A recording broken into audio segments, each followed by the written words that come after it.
Anak-anakku yang saya cintai dan saya banggakan, selamat bertemu kembali dengan Bu Hartanti pada hari ini. Kita akan membahas tentang masih pada bab 4. Ya, bab 4 itu dulu pertemuan pertama sudah, sekarang pertemuan kedua. Sebelum kita mulai, marilah kita berdoa terlebih dahulu. Berdoa selesai. Anak-anakku yang saya cintai, akan saya ingatkan kembali bahwa anak-anak kelas 7 sudah masuk pada semester kedua. Mungkin anak-anak pada semester 1 pada kalau mengikuti PJJ ada yang belum mandi, kemudian sambil tiduran, dan sebagainya. Untuk kali ini marilah kita coba untuk merubah sikapmu pada waktu mengikuti PJJ.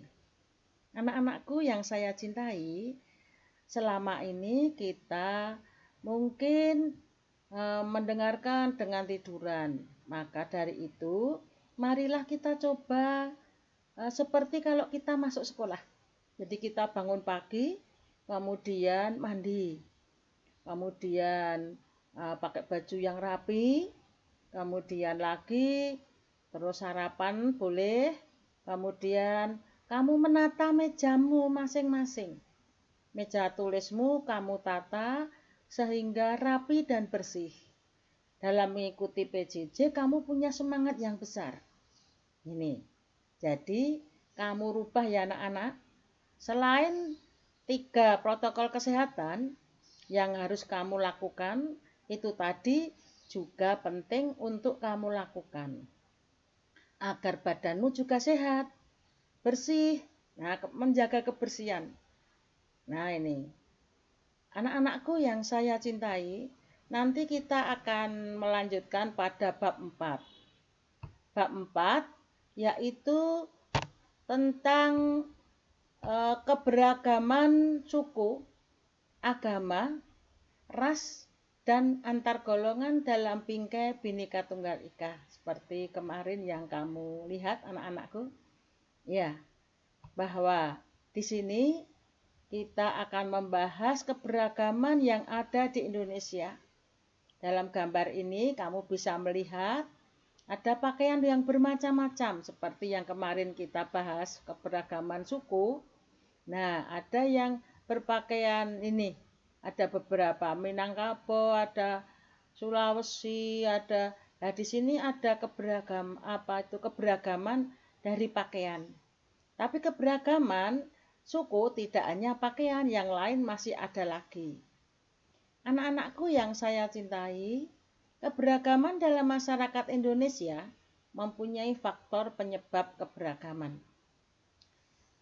Yaitu ada penyebab keberagaman di Indonesia yang akan kita bahas. Kemarin kelihatannya sudah ya anak-anak. Keberagaman suku atau etnik bangsa juga sudah. Yang ketiga, keberagaman agama dan kepercayaan nanti akan kita bahas. Keberagaman ras, kemudian keberagaman antar golongan. Ya, ini keberagaman agama dan kepercayaan, karena yang kemarin sudah 2 suku sudah. Ya, sekarang kita masuk pada keberagaman agama dan kepercayaan. Agama yang resmi diakui pemerintah yaitu ada Islam, Katolik, Kristen, Hindu, Buddha, dan Konghucu. Kalau Bu Hartanti menyebutkan dari masuknya, itu adalah agama Hindu, kemudian Buddha, kemudian Islam, Kristen, Katolik, yang terakhir adalah Konghucu. Landasan kehidupan beragama adalah Pancasila, khususnya sila pertama.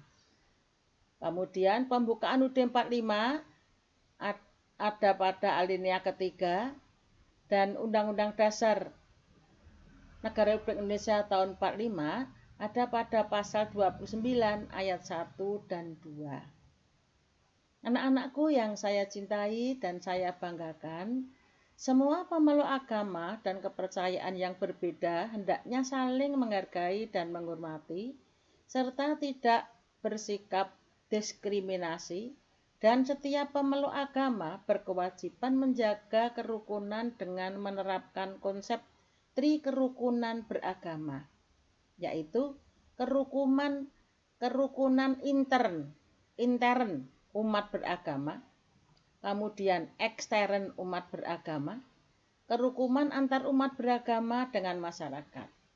Anak-anak, kamu bisa melihat apa ya itu intern dalam kerukunan intern dalam satu agama, misalnya Islam dengan Islam, Kristen dengan Kristen, itu harus rukun. Kalau satu agama saja tidak rukun, lah ini berbahaya. Nah, kemudian ekstern dengan pemeluk agama lain. Misalnya Islam dengan Kristen, Katolik, Hindu, Buddha, Konghucu, kemudian Katolik dengan Islam dan seterusnya, jadi beda agama, itu juga harus rukun. Yang terakhir dengan pemerintah juga harus rukun. Iya ya, kalau pemerintah harus rukun.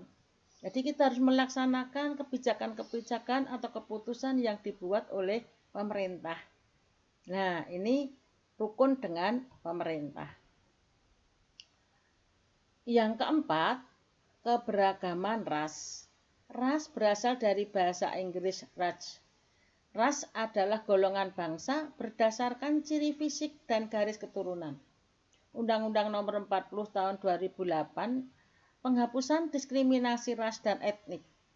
Ciri-ciri klasiknya warna kulit, warna dan bentuk rambut, bentuk muka, ukuran badan, bentuk dan warna mata, dan lain-lain. Itu ciri-ciri fisiknya. Ras di Indonesia dikelompokkan menjadi 4. Yang pertama, ras Malayan Mongoloid. Yang kedua, ras Melanesoid. Yang ketiga, ras Asiatik Mongoloid. Yang terakhir adalah Kaukasoid. Nah, di sini ada 4 ras. Kamu ada yang di mana? Nanti kamu bisa melihat dalam buku. Apakah kamu Melanesoid? Apakah kamu Malayan Mongoloid? Nah, kalau di sini mungkin di antara 1 dan 2. Anak-anak bisa membuka coba nanti yang mana. Jawa, dari Jawa itu yang mana. Nah, itu. Keberagaman antar golongan. Keberagaman masyarakat Indonesia dapat dilihat dari struktur masyarakatnya. Menurut Syarif Mois tahun 2008 itu, struktur masyarakat Indonesia ditandai dengan 2 ciri atau 2 titik pandang, yaitu secara horizontal yang ditandai oleh kenyataan adanya kesatuan-kesatuan sosial berdasarkan suku bangsa, agama, adat istiadat, dan kedaerahan. Yang ketiga, secara vertikal ditandai dengan adanya lapisan atas dan lapisan bawah yang cukup tajam. Nah, di sini. Maka kadang terjadi perbedaan antara yang berhasil dan yang tidak. Nah, ini. Kemudian kita akan melihat pada keberagaman masyarakat Indonesia tadi. Keberagaman agama sudah, kemudian keberagaman ras, kemudian keberagaman antar golongan. Ya, yang terakhir adalah kamu bisa melihat nanti dalam LKS nanti atau SBA kalau yang sudah membeli, kalau yang belum juga kita tunggu. Jadi hari ini kita belum mengerjakan apa-apa ya anak-anak. Nanti kita melihat saja dalam LKS tugasnya di situ ya. Mungkin akan saya tuliskan di sini juga. Anak-anakku yang saya cintai, saya kira pada bab 4 cukup sekian. Anak-anak nanti kalau kurang bisa melihat dalam buku paket. Nanti ada tabel-tabel itu kamu bisa melihat.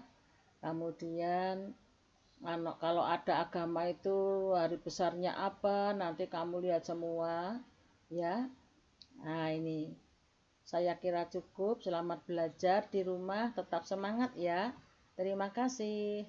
Sebelumnya marilah kita tutup dengan berdoa terlebih dahulu. Berdoa selesai. Terima kasih anak-anak.